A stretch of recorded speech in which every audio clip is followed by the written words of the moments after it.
Good morning everyone. Bago po tayo mag-start ng araw po natin, gusto ko po kayong makasama sa prayer ko po.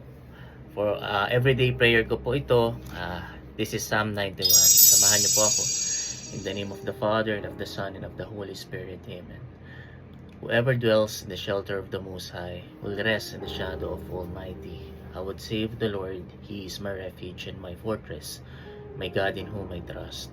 Surely He will save you from the fowler's snare and from deadly pestilence.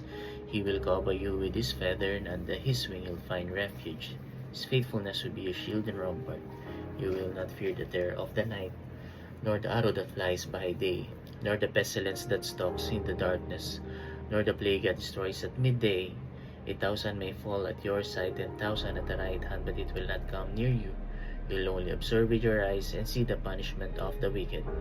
If you say the Lord is my refuge, and you make the Most High your dwelling, no harm will overtake you, no disaster will come near your tent.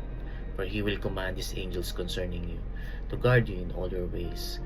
They will lift you up in their hands, so you will not strike your foot against a stone. You will tread on a lion and a cobra. You will trample the great lion and the serpent. Because He loves me, says the Lord, I'll rescue him. I will protect him, for he acknowledges my name. He will call on me, and I will answer him.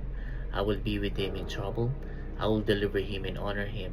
With long life I will satisfy him and show him my salvation. Amen.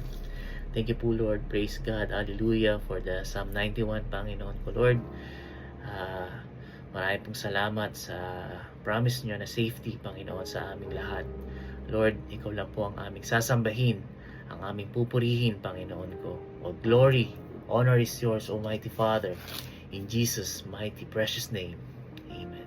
Thank you po, Lord God. Praise God. Hallelujah, O Lord. Hallelujah.